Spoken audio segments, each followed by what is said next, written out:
Gracias, señor presidente. Acabamos ya, en primer lugar, la regularización tiene un carácter excepcional y no repetible. Y, de hecho, la última de las regularizaciones en España tuvo lugar hace más de 20 años. La regularización, por tanto, tiene ese carácter, y entenderla de otra manera, tiene carácter excepcional en un año excepcional. Hemos vivido un 2012 donde realmente el colapso del país, no ya de la economía, el colapso de España era una realidad cercana. Hemos superado este 2012 con medidas extraordinarias como es la regularización.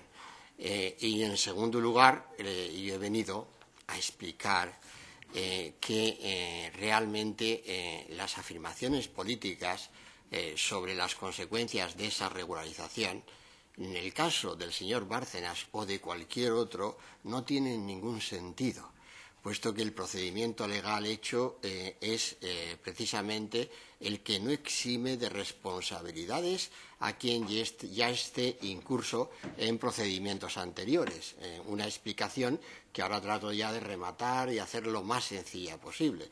Y a partir de ahí es evidente que si el señor Bárcenas o cualquier otro contribuyente, no lo digo en el sentido no aparece en el listado de declarantes directos, pues es evidente que no puedo traer una información de la que yo en este momento carezco, ni en el supuesto en el que ya afirmábamos antes de que realmente es el propio señor Bárcenas o sus representantes los que han levantado el secreto del artículo 95 de la Ley General Tributaria, pero hasta que eso no aparezca. Pero es que es más, señorías, estoy diciendo que no tiene relevancia penal que lo haga. Es que ya no sé cómo decirlo.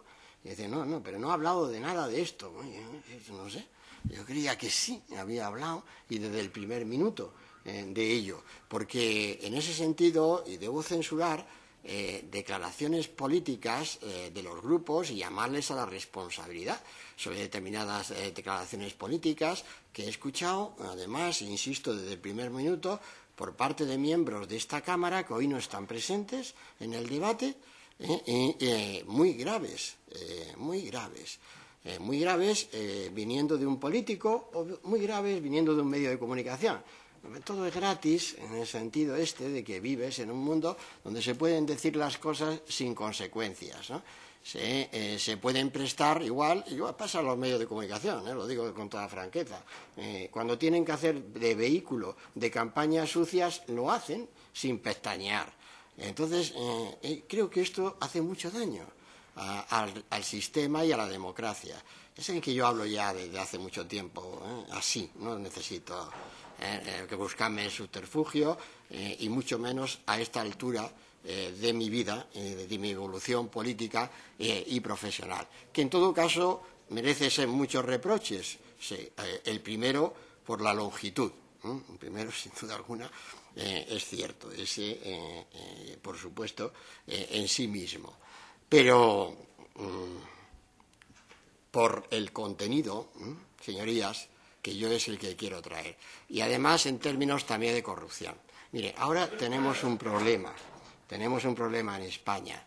En los años 90 tuvimos un problema en España, o no tuvimos un problema en España, muy grave, donde la corrupción aparecía como un problema social de primera envergadura.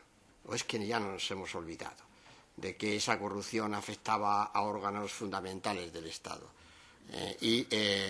Yo formé parte de un gobierno que limpió aquello, que hizo que la corrupción cayera a la preocupación número 28 de la ciudadanía. Y, por tanto, cuando eso se pudo hacer en su día, además de fundar el euro y además de promover un crecimiento económico creador de empleo, el mayor que ha vivido la historia de España. Quiero decirles, ¿dónde estaba la corrupción en el año 95? Qué fácil es olvidar, qué fácil. Comprendo que cuando se es más joven eso ya no es olvidar, es ir al libro de historia, eso lo entiendo. Pero algunos de aquí no hace falta irse al libro de historia, lo han vivido. Y lo han vivido en sus organizaciones políticas, y lo han vivido con gobiernos derivados de esas organizaciones políticas, de esos partidos, como es lo lógico en la democracia. ¿Y qué ocurrió? No pudimos vencer entonces al paro y a la corrupción.